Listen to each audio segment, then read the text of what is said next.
దేవుని వాక్యం వైపు మనసు పెడదాం. పరిశుద్ధ లేఖన గ్రంథంలో ఇది నాన్న దేవుడు తెలియచేయమంచున్న మాట. చాలామందికి కొన్ని సందేహపూరితమైన ఆలోచనలు ఉంటాయి, సందేహపూరితమైన మనసు ఉంటుంది. దేవుడు ఎవరిని పిలుస్తున్నాడు, ఎందుకు పిలుస్తున్నాడు, అది మనం గ్రహించాలి.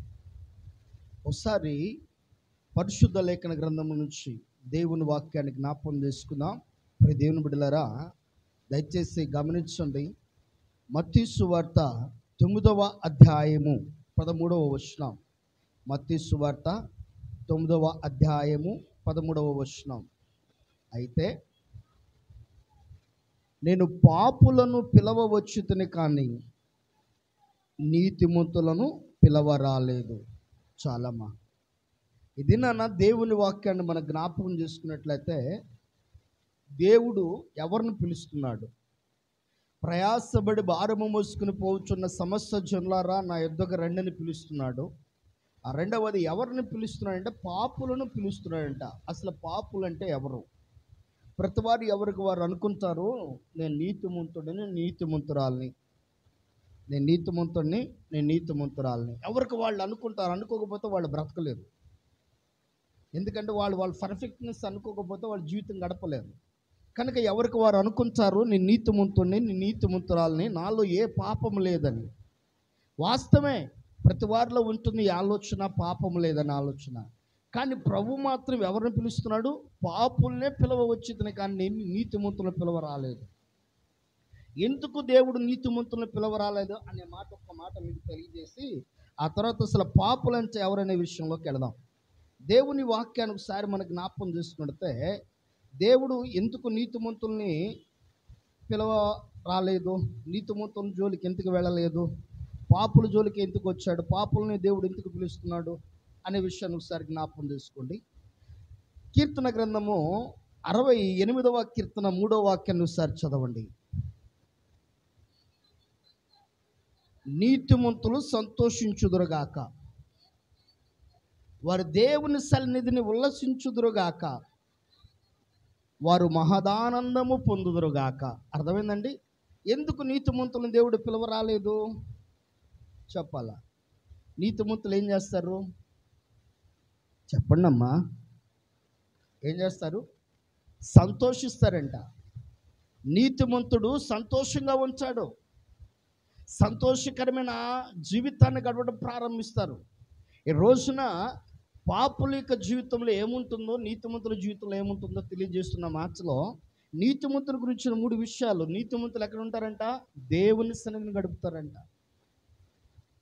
వారికి దేవుని సన్నిధి అంటే ఎంత ప్రేమో, వారికి దేవుని సన్నిధి అంటే ఎంత ఆసక్తో, వారి దేవుని సన్నిధిలో గడపాలంటే ఎంత ఇష్టమో, ఆ ఒక్క ఆదివారం పూట పోగొట్టుకుంటే, ఒక సంఘ కార్యక్రమంలో పోగొట్టుకుంటే, ఒక శనివారం పూట పోగొట్టుకుంటే, అయ్యో నేను దేవుని సన్నిధిని పోగొట్టుకున్నాననే బాధ వారిలో ఉండిద్దంట నీతిమంతుల్లో. ఈ రోజున గమనించండి, నీతిమంతుని ఎక్కడ ఉంటాడు? దేవుని సన్నిధిలో గడిపేవారు. దేవుని సన్నిధిలో ఎప్పుడైతే నువ్వు గడపటం ప్రారంభిస్తావో అది నీతిమంతుని యొక్క లక్షణము అని బైబిల్ సెలవిస్తుంది. రెండవది, ఇక్కడ దేవుని సన్నిధిలో నీతిమంతుడు ఎలా ఉంటాడు? సంతోషిస్తాడంట, సంతోషిస్తాడు. మూడవది, అక్కడ నీతిమంతుల గురించి చెప్తుంది, మహదానందము పొందుతారంట. ఎలా ఉంచారు? మహదానందము. అందుకనే ఫిలిప్పీయులకు రాసిన పత్రిక 4వ అధ్యాయం 4వ వచనంలో పౌలు అంటున్నాడు, ఏమంటున్నాడు? ఆనందించుడి ప్రభునందు, ఆనందించుడి. మరలా చెప్తున్నాను, ప్రభునందు ఆనందించుడి. ఎప్పుడు? ఎల్లప్పుడూ. నీతిమంతుని జీవితంలో ఏముంటుందంటే ఎల్లప్పుడూ ప్రభు సన్నిధిలో ఆనందించక గొప్ప ధన్యత దొరుకుతుంది. ఈ రోజున దేవునిలో నువ్వు ఆనందించలేకపోతున్నావు, దేవునిలో సంతోషకరంగా బ్రతకలేకపోతున్నావు అంటే ఏదో బలహీనత నిన్ను ఉంది. నీతిమంతునిగా ఉన్నవారి జీవితాల్లో ఉండే 3 లక్షణాలు మీతో పంచుకున్నాను. ఒకటి, ఎలా ఉంటారు? సంతోషిస్తారు. ఆ రెండవది, దేవుని సన్నిధిలో గడుపుతారు. మూడవది, మహదానందం పొందుతారు. ఇది నీతిమంతునికి. ఇప్పుడు నీతిమంతుని ఎందుకు పిలవలేదు అంటే వీరిలో ఏముంది? సంతోషం ఉంది, అందుకని నేను వారిని పిలవట్లేదు. ఆ రెండోది ఏముంది? వారు ఆల్రెడీ నా సన్నిధిలో ఉంచున్నారు కాబట్టి అందుకని నేను వారిని పిలవట్లా. మూడవది ఏమంటున్నాడు అక్కడ? వారు మహదానందం పొందుతారు. ప్రతి విషయంలో మహదానందం పొందుతారు. వారికి నష్టం కలిగినా ఆనందిస్తారు, లాభం కలిగినా ఆనందిస్తారు. ఉదాహరణకు మీరు ఏబుని జ్ఞాపకం చేసుకోండి. ఏబు తన భార్యతో అంటున్నాడు, ఏమంటున్నాడు? ఒకసారి ఏబు గ్రంథము దేవుని వాక్యం వైపు మనసు పెట్టి ఆ మాట చదవండి. ఏబు గ్రంథము 2వ అధ్యాయము. ఏబు గ్రంథము 2వ అధ్యాయము 10వ వచనం నుంచి చదవండి. అందుకతడు, మూర్ఖురాలు మాట్లాడినట్లు నువ్వు మాట్లాడుచున్నావు, మనకు దేవుని వలన మేలు అనుభవింతుమా, కీడును మనం అనుభవింప తగదా అని ఈ సంగతులలో ఏ విషయములో నందునో ఏవు నోటి మాటతోనైనను పాపము చేయలేదు. అర్థమైందండి? ఇప్పుడు నీతిమంతుడు ఏం చేస్తాడు? తనకు మేలు కలిగిన ప్రభుని స్తుతిస్తాడు, తనకు నష్టం కలిగిన ప్రభుని స్తుతిస్తాడు. నష్టం కలిగితే చాలామందికి వారికి ఇష్టం లేనిది జరిగితే వారు ఎంత దారుణంగా ప్రవర్తిస్తారో, ఏవు భార్యలాగా. ఏబు భార్యలాగా చాలామంది విరుద్ధంగా ప్రవర్తిస్తారండి, విరుద్ధంగా ప్రవర్తిస్తారు. ఏబు తన జీవితంలో ప్రభుని స్తుతిస్తూ ఉన్నాడు. అనుభవాన్ని మనం చూస్తున్నాం కదా. 1వ అధ్యాయము, ప్రియదేవుని బిడ్డలా దయచేసి గమనించండి. 1వ అధ్యాయాన్ని మనం చూసినట్టయితే ఏబు దేవుని ఎలా స్తుతిస్తున్నాడు? 21వ వచనం, నేను తల్లి గర్భము నుండి దిగంబరినై వచ్చుదుని, దిగంబరినై అక్కడికి వెళ్ళుదును, యెహోవా ఇచ్చును, యెహోవా తీసుకుని పోయిన యెహోవా నామమునకు స్తుతి కలుగును గాక. ఏబు దేవుని స్తుతించడం మర్చిపోలా, ఏబు దేవుని స్తుతించడం కొనియాడటం మారలా. కారణం ఏమిటంటే నీతిమంతుడు మహదానందము పొందుతాడు, మహదానందం పొందుతాడు. తనకు నష్టం కలిగిన ఒకలాగానే ఉంటుంది, తనకు లాభం కలిగిన ఒకలాగానే ఉంటుంది. అది నీతిమంతునికి ఉండే లక్షణం. అర్థమైందండి? నువ్వు నీతిమంతునిగా, నీతిమంతురాలికి ఎప్పుడైతే మారుతావో అప్పుడు నీ జీవితంలో ఉండేది 3 విషయాలు. ఒకటి ఏంటి? సంతోషం ఉంటుంది. రెండోది ఏముంటుంది? దేవుని సన్నిధిలో గడపాలనే ఆలోచన దేవుని సన్నిధి ఉంటుంది నీకు. మూడవది ఏముంటుంది? మహదానందం పొందుతారు ప్రతి విషయంలో. కనుక ఇట్టి అనుభవం కలిగిన వారిని దేవుడు పిలవట్లా. ఎవరిని పిలుస్తున్నాడంట? పాపుల్ని పిలుస్తున్నాడంట. ఏమని?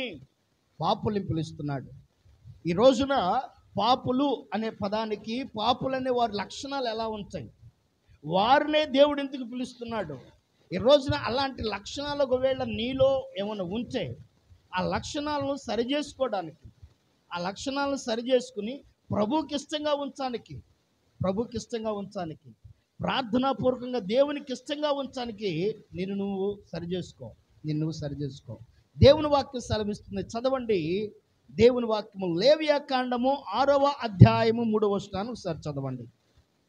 లేవియా కాండము 6వ అధ్యాయం 3వ వచనం.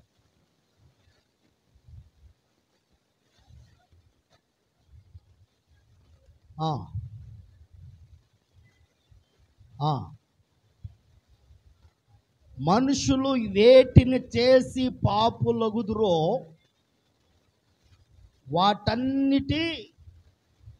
వాటన్నిటిలో దేని విషయమైనను అబద్ధ ప్రమాణము చేసిన యెడల ఏమి చాలు. మనుషులు వేటిని చేసి పాపులగుదురో.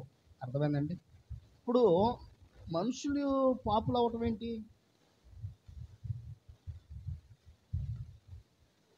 బైబిల్లో ఏముంది?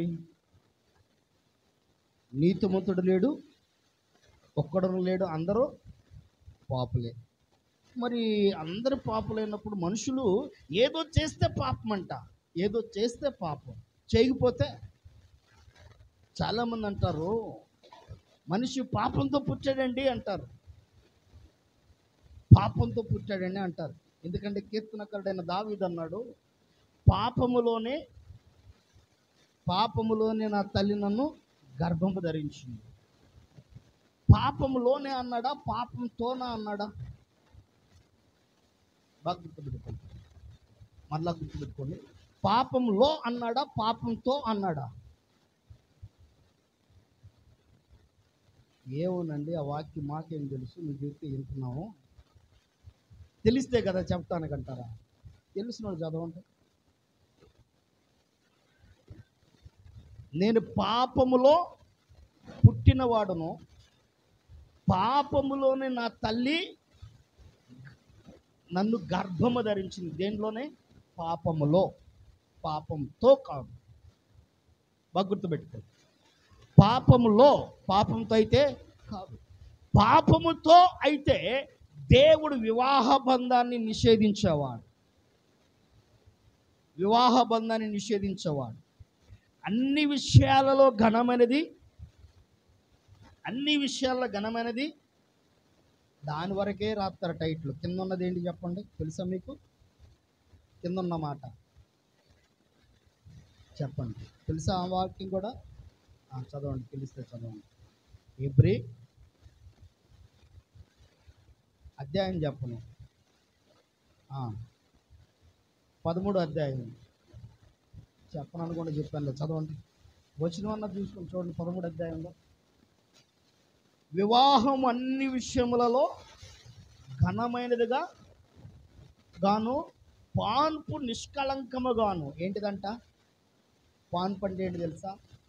భార్యాభర్తల దాంపత్యం నిష్కళంకంగా ఎంచాడు దేవుడు. కళంకంగా ఎంచలా.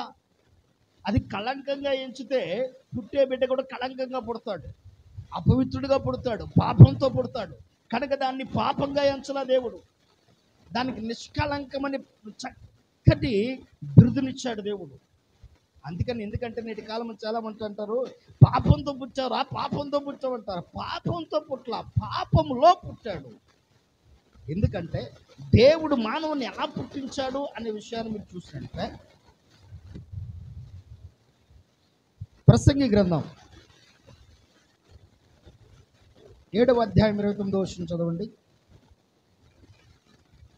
ఇది ఒకటి మాత్రము నేను కనుగొంచుని, ఏమనగా దేవుడు నరులను యథార్థవంతునిగా పుట్టించిన గాని.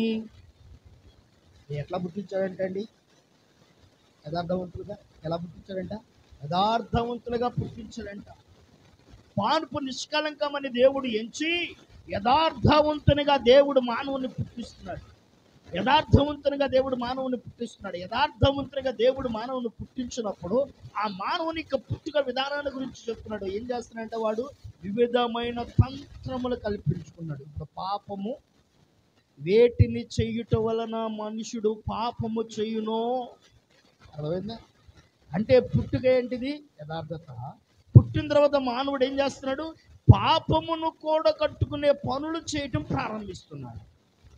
పాపమనే ఆలోచనలతో మానవుడు ప్రయత్నాన్ని చేస్తున్నాడు. పాపమనే యొక్క ఆ పనులు చేయటం వల్ల పాపాన్ని తను పాపిగా ఎంచబడుతున్నాడు.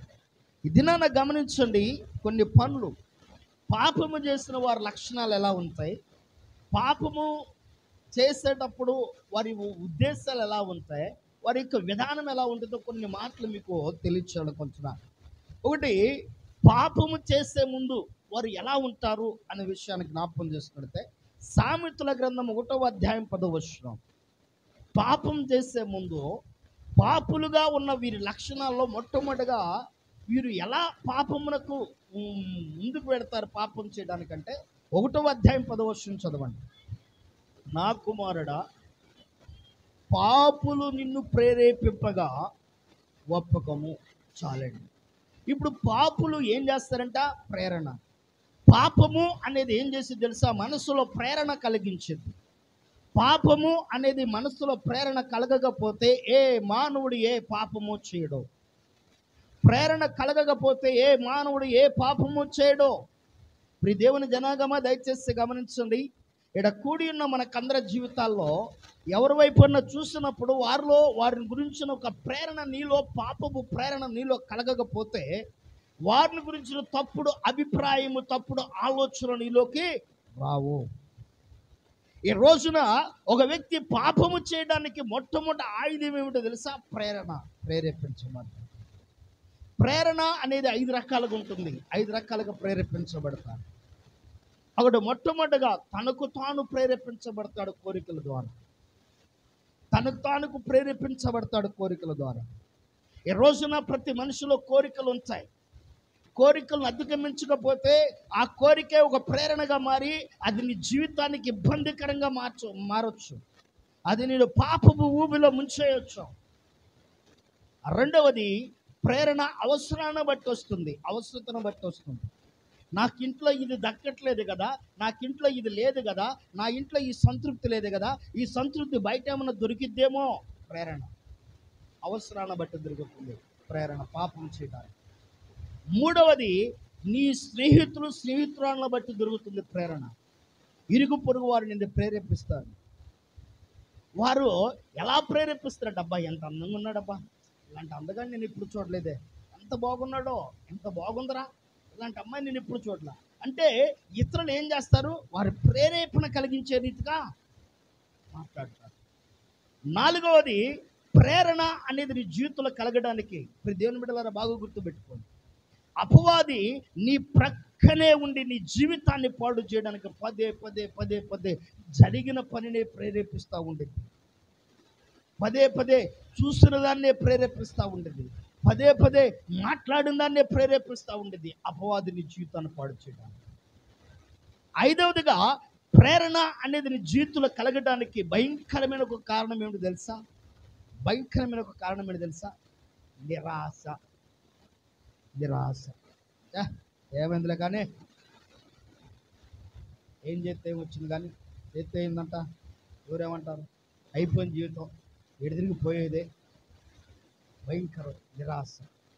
ఈ నిరాశ ఎలాంటిదంటే నీ జీవితంలో ప్రతిదీ కృంగించే పాటు తీసుకుని వెళ్ళిపోయి నీ చేత చేయరాని పనులు చేయించి, ఈ రోజున పాపము అనేది నువ్వు చేయటానికి, పాపులను దేవుడు ఎందుకు పిలిచాడంటే వీరు ప్రేరేపించబడుతూ ఉంటారు.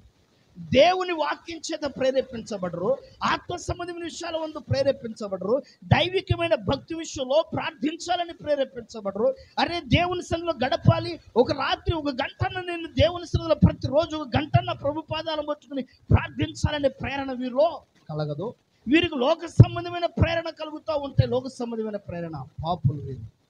కనుక దయచేసి నా ప్రియ సోదరి సోదరుడా, ఇది నన్ను ఎవరైనా నిన్ను అలా ప్రేరేపిస్తుంటే, మొట్టమొదటిగా నీ జీవితంలో ఎక్కడున్నావు? పాపంలోనే నిలిచిపోయావు. పాపంలోనే నిలిచిపోయావు. నువ్వు ప్రేరేపించబడుతున్నావు అంటే ఎక్కడున్నావు? నీకు ఎక్కడే ఉండవు, అక్కడే ఉన్నావు. కనుక దయచేసి అర్థం చేసుకోండి, ఇది నన్ను నీ ఆత్మీయ జీవితాన్ని దేవుడు ఉన్నతంగా ఉంచాలనుకుంటున్నాడు. కానీ నీ ప్రేరణ, పాపపు ప్రేరణ ఏం చేస్తుంది తెలుసా? భక్తి జీవితాన్ని సన్నగిల్లింపజేస్తుంది. రెండవది, నీ జీవితంలో ఒకటి, పాపము చేయడానికి కారణం ఏంటి? మనిషికి ప్రేరేపణ. పాపులుగా నీవు ఎంచబడే వ్యక్తిగా మారటానికి కారణం ఏంటి? ప్రేరేపణ. ఇలా ఈ పాపం చేసిన తర్వాత మనిషి ఏం సంపాదించుకుంటాడు? ఈ ప్రేరణలో మనిషిని ఏమి చేస్తాయి? రెండవదికి, ఈ ప్రేరేపణ వలన మనిషి ఏం చేస్తున్నాడో తనకు అర్థం కాకుండా చేసే పనులు ఒక 5 పనులు చెప్తాను. చేసిన ఈ ప్రేరేపణ వల్ల చేసే పనులు, ప్రేరేపణలు ఎన్ని రకాలుగా వస్తాయి? 5 రకాలుగా చూసాం. ఇప్పుడు ఈ ప్రేరేపణ వల్ల మనిషి ఎన్ని పనులు చేస్తాడంటే ఒక 5-6 పనులు చాలా ఉన్నాయి. వాటిలో మచ్చుకు ఒక సమయాన్ని బట్టి ఒక 5-6 పనులు చెప్తాను. ఒకటిసారి చదవండి, దేవుని వాక్యానికి జ్ఞాపకం చేసుకుందాం. దానియేలు గ్రంథం 9వ అధ్యాయం 6వ వచనం. దానియేలు గ్రంథం 9వ అధ్యాయం 6వ వచనం.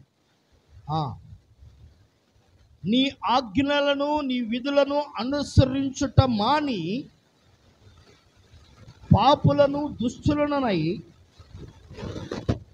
చెడుతనమునందు ప్రవర్తించుచు తిరుగుబాటు చేసిన వారము. ఇప్పుడు ఈ ప్రేరణ ఏం చేస్తుంది? దేవుని మాటను అనుసరించకుండా చేస్తుంది. ఈ ప్రేరణ ఏం చేస్తుంది? దేవుని వాక్యం వైపు మనసు ఎడనీయకుండా చేస్తుంది. ఈ ప్రేరణ ఏం చేస్తుంది? చెడుతనం చేసేటట్టు ప్రేరేపించింది. ఈ ప్రేరణ ఏం చేస్తుంది? తిరుగుబాటు చేసేటట్టు ప్రేరేపించింది.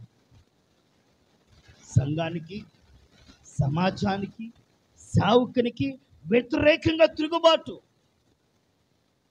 ఈ ప్రేరణను బట్టి చాలా వరకు నీ ఆత్మీయ జీవితం బలహీనమైపోతుంది. జాగ్రత్త, నీ భక్తి బలహీనమైపోతుంది. నువ్వు దేవుల్లో నిలిచి ఉన్నాను అనుకుంటున్నావు, కానీ నిలబడకుండా పడిపోయే పరిస్థితి ఏర్పడుతుంది. కనుక నీ ప్రేరణ నీకు చెడుతనం తీసుకొచ్చే రీతిగా ఉంది అంటే దానిది సరైనది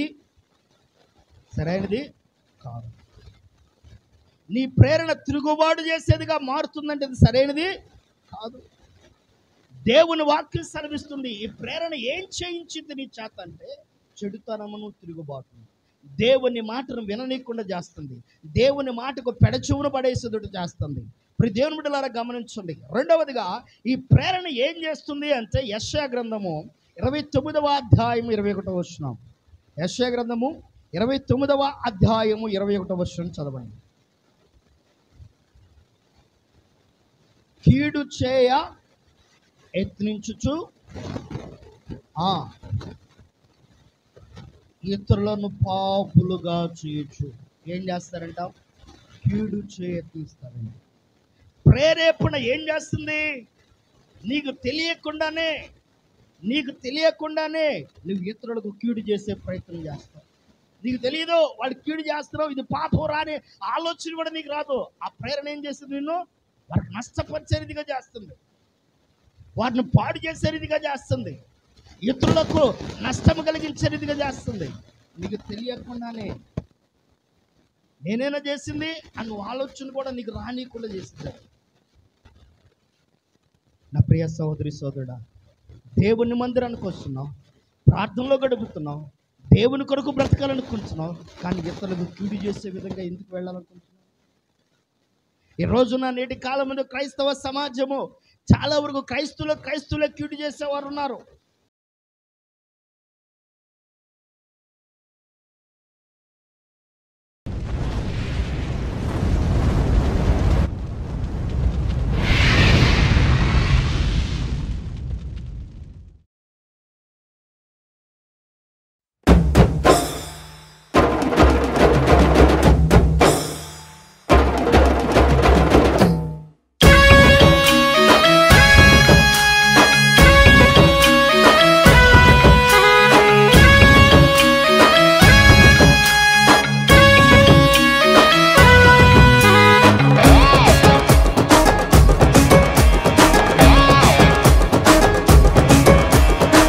క్రిస్మస్ అంటే తెలుసా నీకు?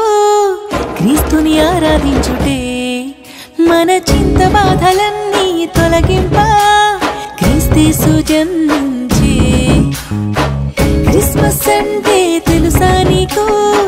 క్రీస్తుని ఆరాధించుటే మన చింత బాధలన్నీ తొలగింప క్రీస్తేసు జన్మించే. ఆహా సంతోషమే, ఓహో సంబరమే, సర్వమానవాళికై జన్మించేను. ఆహా సంతోషమే, ఓహో సంబరమే, సర్వమానవాళికై జన్మించేను. క్రిస్మస్ అంటే తెలుసా నీకు? క్రీస్తుని ఆరాధించుటే మన చింత బాధలన్నీ తొలగింప క్రీస్తేసు జన్మించే.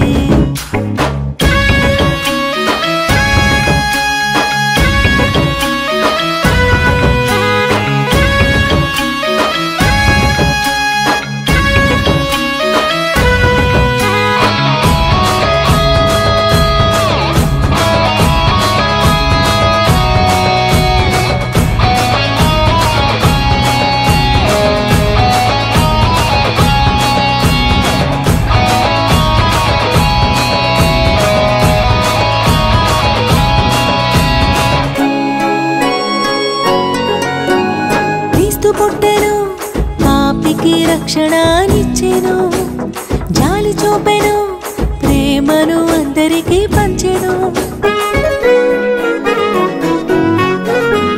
క్రీస్తు పుట్టెను, పాపికి రక్షణనిచ్చెను, జాలి చూపెను, ప్రేమను అందరికీ పంచెను. త్యాగం చేసి బలిగా మారెను, అందరిలో సంతోషం నింపుచుండెను.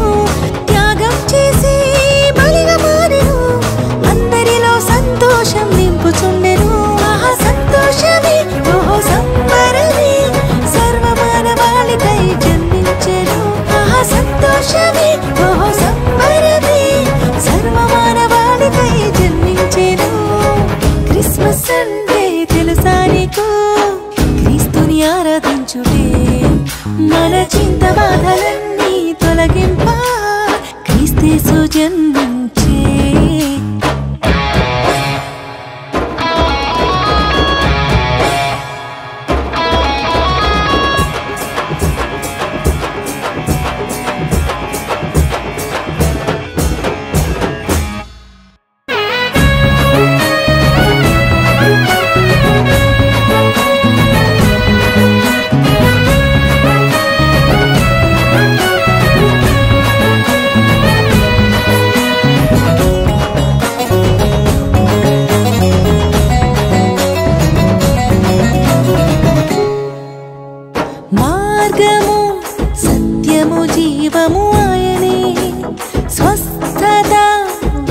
విడుదల సమాధానమాయనే. మార్గము సత్యము జీవము ఆయనే, స్వస్థత విడుదల సమాధానమాయనే. తిరుగుబాటు మానుము తేజరిల్లుము, క్రీస్తేసు బాటలో నడువ సాగుము. తిరుగుబాటు మానుము తేజరిల్లుము, క్రీస్తేసు బాటలో నడువ సాగుము. ఆహా సంతోషమే ఓహో సంబరమే, సర్వమానవాళికై జన్మించెను. ఆహా సంతోషమే ఓహో సంబరమే, సర్వమానవాళికై జన్మించెను.